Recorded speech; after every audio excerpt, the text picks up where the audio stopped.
Hey, welcome back to the PYRO Education video series. Today we're going to cover some specialty items and how to fuse those up using either talons or eMatch/iMatch. We'll go over strobe pots, flame pots, and maybe anything else I can find laying around.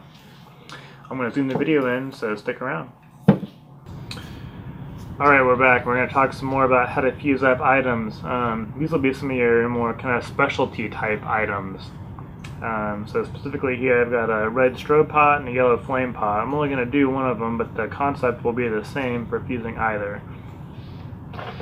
So first off, they do both have visco. So if you're using talons, probably the easiest way is just get that little bit of visco there and clip your talon right on there.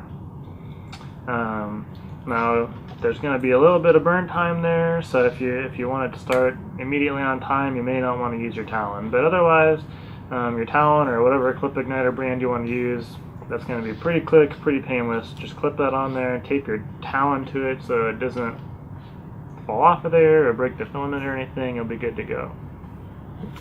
Now if you want to do this with an eMatch, that gets a little more complex, and that you want to be able to get your eMatch in there. So there's a couple of different ways to do that. The nice thing about these Spirit 76 ones and some other brands is if there's a big glob of stuff in there, kind of a tough surface, looks a little bit dark in there, that's just going to be something to help it catch fire.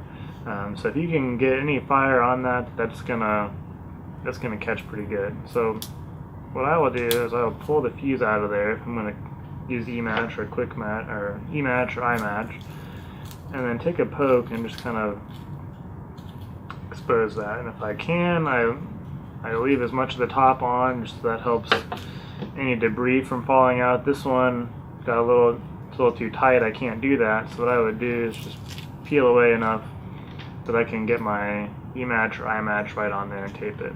Now normally, the safety would dictate that you leave the shroud on. I find when doing strobe pots or flame pots, it really behooves you to pull the shroud back. So just to talk a little bit about that, the shroud is on here. It helps against friction when you're inserting something, so you don't create a sparking surface or something like that. It's definitely been proven to increase safety. I think I've read that some of them are even getting to the point now manufactured where it's difficult or impossible to move the shroud back. But it does every now and then have its uses to pull that shroud back, and this is one of them. A flame pot or a strobe pot, you're out in the field setting up. If it goes off, if this friction causes this to go off, it's a strobe pot. It's not, it's minimally dangerous, minimally can go wrong if this even were to go off. You can set it somewhere and let it do its thing. It's not going to blow up on you, most likely.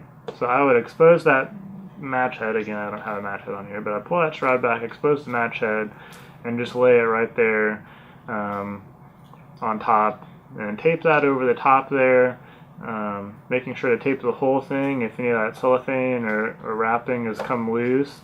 That way no powder falls out if you need to move it around or anything. So just tape all that and you get pretty much instant ignition on that. Again, if you've got this slurry, this black slurry in here, that's also going to help it catch. That's one thing I like about the 76 ones. Flame pot, very similar concept. Got visco on it. If you want to just use a talon, that can be very simple. Again, you're going to get a little bit of a time delay until it gets up here and catches some part of the actual powder and lights that.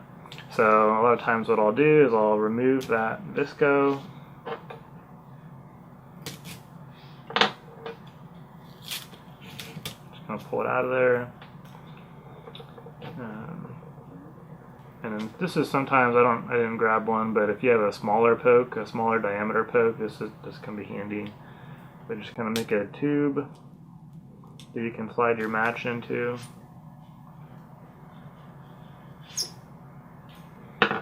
And if you're lucky, that tube kind of stays when you pull your poke out. So you've got kind of a hollow tube that you can slide your match into. And then I just tape that tape it down. Again, if you have removed the whole top of this, definitely tape the whole thing over. It'll burn. It's not going to hurt the effect any, but it'll make sure your powder doesn't fall out or get wet or anything like that. So this is my preferred method for doing a flame pot. The only thing better would be maybe if you buy Dominator's flame pots that already have a match attached. That can also be very handy. So thanks for watching. Gonna have some more videos coming up of some other kind of pyro education type things. Please subscribe if you haven't already to the channel. It's going to be a great demo season coming up this year as well. Thanks for watching.